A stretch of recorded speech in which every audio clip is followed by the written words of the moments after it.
Definición. Es un síndrome caracterizado por la limitación del flujo aéreo debido al aumento de la resistencia subsecuente a una obstrucción completa o parcial en cualquier fragmento de la vía aérea. Este síndrome incluye situaciones como la obstrucción de la vía aérea por un cuerpo extraño, asma y EPOC tipo bronquitis crónica y EPOC tipo enfisema. Fisiopatología. Comprender las características fisiológicas del flujo de aire pulmonar ayuda a explicar los hallazgos del examen clínico en el síndrome pulmonar obstructivo. Las vías respiratorias son un sistema de tubos ramificados que unen la atmósfera con el parénquima pulmonar. Durante la inspiración, la cavidad torácica se expande activamente. A medida que aumenta el volumen del pecho, la presión intratorácica disminuye y el aire fluye hacia la vía aérea para igualar la presión intratorácica con la presión atmosférica. Esta presión ejerce la fuerza en la pared interna de la vía aérea, aumentando su diámetro durante la inspiración. Al final de la inspiración, el pecho llano se expande y la diferencia de presión intratorácica y atmosférica desaparece. Durante la expiración, la cavidad torácica se contrae pasivamente. A medida que el volumen del pecho disminuye, la presión intratorácica aumenta y supera la presión atmosférica. Esta diferencia de presión ejerce una fuerza en la pared exterior de la vía aérea, disminuyendo su diámetro durante la expiración. En el síndrome obstructivo pulmonar, el diámetro de la vía aérea en reposo es anormalmente pequeño y la resistencia al flujo de aire está relacionada de manera inversa y exponencial con el diámetro de la vía aérea, por lo que pequeñas disminuciones en el diámetro de la vía aérea conducen a grandes aumentos en la resistencia. La enfermedad pulmonar obstructiva crónica se define como la obstrucción crónica al flujo aéreo, progresiva e irreversible, que puede ser debida a enfisema, donde la destrucción del parénquima pulmonar disminuye las fuerzas de anclaje que mantienen el diámetro de la vía aérea, o a la bronquitis crónica, donde hay una mayor producción de moco en las vías aéreas. En el asma, el músculo liso que rodea la vía aérea es hiperreactivo a diversos estímulos. Cuando uno de estos estímulos está presente, el músculo liso se contrae. Esto conduce a una disminución del diámetro de la vía aérea. Debido a la mayor disminución fisiológica en el diámetro de la vía aérea durante la expiración, es mucho más difícil vaciar los pulmones que llenarlos. Esto conduce a la captura de aire y a la hiperinsuflación pulmonar. Etiología del EPOC. Las causas que engloban el EPOC son, en primer lugar, la exposición al tabaco con un índice paquetes-año mínimo de 10. Dentro de las exposiciones a compuestos distintos al tabaco se encuentran los polvos y humos químicos, además de las biomasas como el humo causada por la quema de leñas y, por último, factores genéticos como la deficiencia de alfa-1 antitripsina. Este caso es raro y representa solo el 1% de las causas de EPOC. La epidemiología ha demostrado que la mayor proporción de pacientes con EPOC poseen como antecedente más frecuente el tabaquismo, seguido por la exposición a polvos inorgánicos y, en últimas instancias, la exposición a humo de leña, causa que ha disminuido por el uso de gas en las cocinas. Además, resaltan como causa el carbón asociado a la minería de este compuesto. Etiología del asma. El asma afecta aproximadamente al 10% de la población mundial y obedece a factores genéticos que predisponen a la enfermedad. Se presenta con mayor prevalencia en niños entre el primer año de vida hasta los 10 años y se exacerba por infecciones, contacto con mascotas, estrés, ejercicio, entre otras. El principal factor predisponente identificable para el desarrollo del asma es la atopía, de los cuales destacan ácaros del polvo y pólenes estacionales. Clasificación según gravedad del asma. Según el Pulmonary Score, la valoración de las crisis asmáticas se efectúa por un sistema de puntuación de 0 a 3 por cada categoría, con un puntaje máximo de 9, en el cual se tienen en cuenta la frecuencia respiratoria en menores y mayores de 6 años, la presencia de sibilancias y el uso de músculos accesorios. Clasificación del EPOC. Existen varias clasificaciones del EPOC. Una de ellas es la guía GOLD, en la que se tienen en cuenta múltiples factores como la obstrucción del flujo aéreo, la escala Disnea-MNRC y las exacerbaciones. La guía GOLD clasifica a los pacientes en 4 grupos teniendo en cuenta su sintomatología. El grupo A es de bajo riesgo y síntomas moderados, el grupo B es de bajo riesgo y síntomas acusados, el grupo C es de alto riesgo y síntomas moderados, y el grupo D presenta alto riesgo y síntomas acusados. Para la clasificación del EPOC es necesario tener en cuenta algunas definiciones o los fenotipos clínicos del EPOC. El primer término es el exacerbador frecuente, que presenta 2 o más agudizaciones al año. El siguiente es el fenotipo bronquitis crónica, que se define como la presencia de tos productiva o expectoración durante más de 3 meses al año y durante más de 2 años consecutivos. El fenotipo enfisema, en el cual se incluyen pacientes con criterio clínico, radiológico o funcional de enfisema que presentan disnea e intolerancia al ejercicio como síntomas predominantes. El fenotipo mixto es un paciente con antecedentes de asma, clínica de sibilancias, reversibilidad de la prueba broncodilatadora, eosinofilia en las secreciones respiratorias y o periférica. En el paciente con EPOC tipo enfisema, el síntoma predominante es la disnea. La tos y la expectoración es escasa, suele ser delgado y presenta tórax en tonel. El paciente con EPOC tipo bronquitis crónica, el síntoma predominante es la tos, presenta cianosis, presión de CO2 aumentada y presión de oxígeno notablemente disminuida. Es necesario tener en cuenta que el individuo con aumento de la resistencia al flujo aéreo suele presentar una sensación de dificultad respiratoria o disnea, que puede describir como ahogo o falta de aire.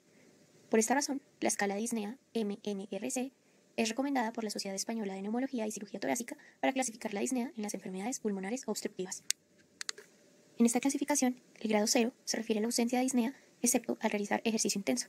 El grado 1 es la disnea al andar deprisa, en llano, o al andar subiendo una pendiente poco pronunciada. El grado 2 es disnea que le produce una discapacidad de mantener el paso de otras personas de la misma edad caminando en llano o tener que parar a descansar al andar en llano al propio paso. El grado 3 es la disnea que hace que tenga que parar a descansar al andar unos 100 metros o después de pocos minutos de andar en llano. Y el grado 4, en el que la disnea impide al paciente salir de casa o aparece con actividades como vestirse o desvestirse. Anamnesis y examen físico. Anamnesis. Es necesario indagar sobre el historial personal y familiar de enfermedades atópicas asociado a asma. Hay que indagar sobre concomitantes ocupacionales o ambientales como la exposición a biomasa y exposición al humo de tabaco. Es necesario calcular el IPA. Examen físico, inspección. A la inspección se podrán encontrar irajes universales en la región intercostal, supraclavicular y supraesternal. También habrá evidencia de tórax en tonel debido al atrapamiento aéreo, que es una condición en la cual el ingreso y egreso de volumen corriente se realiza con volúmenes pulmonares mayores de lo normal. Este aumento a nivel torácico se advierte por el incremento del diámetro antero-posterior, el ascenso del esternón y la horizontalización de las costillas. También se designa como tórax en barril, porque los individuos adelgazados recuerdan el aspecto de este objeto. Palpación. A la palpación podrá encontrar disminución de las vibraciones o frémito vocal. Es importante que localice el impulso cardíaco apical, porque debido a la hiperinsuflación, el vértice cardíaco podría desplazarse a una ubicación más central. Percusión. La percusión del tórax demuestra que el aumento del volumen pulmonar está acompañado por el descenso del diafragma. El nivel del diafragma, que percutiendo el dorso suele estar en la 9ª o 10ª costilla, desciende hasta la 11ª o 12ª costilla, y su excursión, es decir, la diferencia entre el nivel percutido en la expiración y percutido en la inspiración, que normalmente es de unos 4 a 6 centímetros, se reduce de 2 a 3 centímetros. Auscultación. La auscultación ofrece un signo muy importante de obstrucción al flujo aéreo consistente en la prolongación del tiempo expiratorio. Este signo se explora con el estetoscopio colocado sobre el cuello del paciente y pidiéndole que luego de una inspiración completa expire todo el aire lo más rápidamente posible, mientras que con el segundero del reloj se mide el tiempo que transcurre hasta que cese el sonido traqueal que indica la salida del aire. El tiempo expiratorio, que normalmente es de 3 a 4 segundos, se prolonga en las patologías obstructivas, cualquiera que sea su nivel, y puede alcanzar los 8 a 10 segundos. La auscultación del tórax puede detectar la existencia de sonidos agregados anormales que, a diferencia de los estertores, son sonidos característicamente continuos de timbre alto, sibilancias o bajos, ronjos, generados por el pasaje del aire por las vías aéreas estrechas. Signos vitales. Se puede encontrar pulso paradójico. Cuadro clínico. Signos y síntomas. Es habitual que el individuo con aumento de la resistencia al flujo presente falta de aire o disnea. La tos está presente en la mayoría de los casos y por lo general es seca o bien escasamente productiva. Pueden presentarse otros signos y síntomas como expectoración, utilización de músculos accesorios, viraje, hiperinsuflación, sibilancias y cornajes, y dependiendo del lugar en el que se encuentre la obstrucción o la causa de la obstrucción, estos síntomas y signos serán más o menos pronunciados. Con relación a la información obtenida en la historia clínica, el antecedente de exposición al humo de tabaco tiene una sensibilidad del 40% y una especificidad del 95% para el síndrome pulmonar obstructivo. El LR de este antecedente es de 8, lo que indica que pacientes que refieran el antecedente de exposición al humo de tabaco tienen 8 veces más probabilidad de tener síndrome pulmonar obstructivo. Con relación a los hallazgos en el examen físico, las sibilancias tienen una sensibilidad del 15% y una especificidad del 99.6%. El LR positivo es de 36. El tórax en barril tiene una sensibilidad del 10%, una especificidad del 99% y un LR positivo de 10. La hiperresonancia tiene sensibilidad del 32%, especificidad del 34% y LR positivo del 4.8. El pulso apical subsifoideo tiene sensibilidad de 8% y especificidad del 98%, lo que nos indica que los hallazgos al examen físico son altamente específicos pero poco sensibles. Con relación a las diferencias entre el asma y el EPOC, podemos determinar que el asma lo tienen personas usualmente jóvenes, con historial personal o familiar de atopía. El EPOC suele presentarse en mayores de 45 años, usualmente en fumadores que consumen más de 20 paquetes al año. Los síntomas del asma suelen ser tos, disnea, sibilancias, opresión en el pecho y puede ser asintomático entre exacerbaciones. Por el contrario, los síntomas en el EPOC usualmente son sintomáticos entre las exacerbaciones y pueden presentar tos, disnea, síntomas de falla cardíaca derecha y producción de esputo. Al examen físico, los asmáticos usualmente se encuentran sintomáticos solo durante las exacerbaciones, mientras que en el EPOC están disminuidos los ruidos respiratorios en todas las áreas del pulmón. Puede haber hiperresonancia, hipoxemia, tórax en tonel. El diagnóstico suele hacerse en los dos casos basado en espirometría, sin embargo, en el asma mejora hasta en un 12% con broncodilatadores. Diagnóstico: espirometría. La espirometría y la medición de los volúmenes pulmonares permiten medir la presencia y gravedad de la disfunción pulmonar obstructiva. La disfunción obstructiva se caracteriza por disminución de la velocidad de flujo respiratorio, a juzgar por la reducción en la proporción de volumen expiratorio forzado en un segundo. El resultado de la espirometría será el patrón obstructivo, que consiste en una capacidad vital forzada, normal o ligeramente disminuida.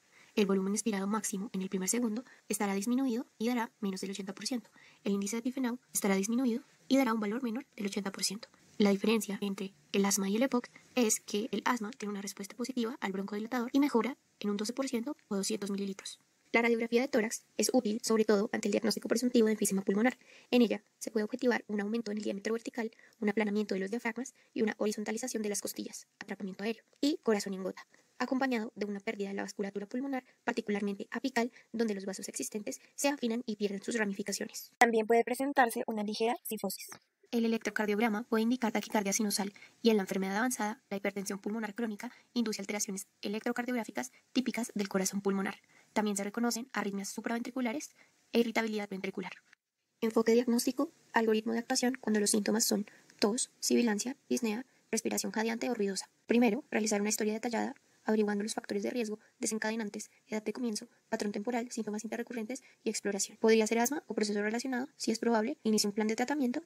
Si es posible, es necesario realizar pruebas complementarias como se vio a lo largo de la presentación. De lo contrario, es necesario remitir a un especialista. Para realizar el diagnóstico diferencial de los síndromes pulmonares obstructivos entre asma y EPOC, es necesario confirmar el diagnóstico con la espirometría y la respuesta positiva al broncodilatador. En este caso, el diagnóstico será de asma. Algoritmo diagnóstico de la enfermedad pulmonar obstructiva crónica. En primer lugar, si existe la sospecha clínica de EPOC por antecedente de tabaquismo, tos crónica y disnea progresiva, es necesario realizar la espirometría. Si se encuentra un patrón obstructivo, realizar test de broncodilatador, radiografía de tórax, electrocardiograma. Si no responde a broncodilatador, el posible diagnóstico será EPOC. De lo contrario, nos enfrentamos a un diagnóstico de asma bronquial. Si no hay un patrón obstructivo en la espirometría, el EPOC será descartado. Tratamiento. El tratamiento del síndrome pulmonar obstructivo, en general, incluye un tratamiento farmacológico en el que encontramos el uso de broncodilatadores, antiinflamatorios, mucolíticos, vacunación y oxigenoterapia, así como también tratamientos no farmacológicos como la ventilación mecánica, la rehabilitación respiratoria y cirugía en el caso de enfisema. Caso clínico. Paciente masculino de 60 años. Motivo de consulta: no puedo respirar. Enfermedad actual. Paciente que consulta por cuadro clínico de 6 meses de evolución que se exacerbó en los últimos 8 días, consistente en disnea en reposo, asociado a deterioro de la clase funcional 4/4, que se acompaña de tos con producción de contenido hialino. No hemoptódica, sino emética, que se presenta durante todo el día. Además, manifiesta pérdida de peso no cuantificada, picos febriles no cuantificados, niega palpitaciones, no dolor torácico, no alteraciones del estado de conciencia, prefiere usar inhaladores, no recuerda su nombre, desde hace 8 días, sin mejoría clínica. Revisión por sistemas, cabeza y cuello. Refiere cefalea ocasional de predominio temporal, de intensidad leve, sin fosfenos, no tos, manifiesta disfagia leve desde hace 6 meses y ocasionalmente genera tos y emesis. Cardiopulmonar, lo referido a la enfermedad actual. Abdomen, niega dolor abdominal, niega masas, niega diarrea, hábito intestinal, 2 veces al día. Urinario, hábito urinario, 6 veces al día. No síntomas urinarios ni irritativos, no hematuria. Neurológico, niega alteraciones del estado de conciencia, manifiesta lumbalgia de intensidad leve asociada a episodios de tos. Extremidades, niega dolor, no parestesias, no edema. Antecedentes patológicos: hipertensión arterial, dislipidemia. Quirúrgicos: cirugía ortopédica de pies bilateral por fractura traumática hace 25 años. Farmacológicos: inhaladores, desconoce su nombre, hace una semana. Traumáticos: herida con arma cortopunzante, fractura traumática de pies hace 25 años. Tóxicos: 2 paquetes de cigarrillo durante 50 años. IPA de 100. Sustancias psicoactivas, diario durante 29 años. Suspendió hace un año. Alcohol con frecuencia semanal durante 48 años, una vez a la semana hasta la embriaguez. Alérgicos, niega. Transfusionales, niega. Antecedentes familiares: padre y madre fallecidos por enfermedad pulmonar. Examen físico. Paciente longilíneo, de posición indiferente, con signos de dificultad respiratoria, consistente en taquipnea, con uso de músculos supraclaviculares, afebril, orientado en las 3 esferas, alerta y consciente. Signos vitales: saturación de oxígeno, 60%, FIO2, 21%, frecuencia cardíaca, 87%, frecuencia respiratoria, 25%, presión arterial, 130, 80%. Cabeza y cuello, normocéfalo. Pupilas isorreactivas, escleras anictéricas, inyección conjuntival, mucosas hidratadas, no masas ni adenomegalias cervicales, no ingurgitación yugular, no óseo. Cardiopulmonar, tórax simétrico, ruidos pulmonares bilaterales disminuidos de predominio en base izquierda, ruidos cardíacos rítmicos, sin soplos.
Abdomen depresible, no masas, no adenomegalias, no dolor a palpación profunda ni superficial, no irritación peritoneal, extremidades simétricas, llenado capilar de 2 segundos, no edema, Neurológico, alerta, consciente, orientado en las tres esferas, sin déficit motor ni sensitivo, no signos meningios. Durante su atención, se le realizan laboratorios que reportan cifras glicémicas normales, hiponatremia leve, potasio sérico normal, función renal conservada, poliglobulia, rayos X de tórax, signos de EPOC, con hipertensión pulmonar pericapilar sin consolidaciones ni derrame pleural, el electrocardiograma sin signos de isquemia y necrosis. Dado los antecedentes tóxicos, se considera EPOC exacerbado.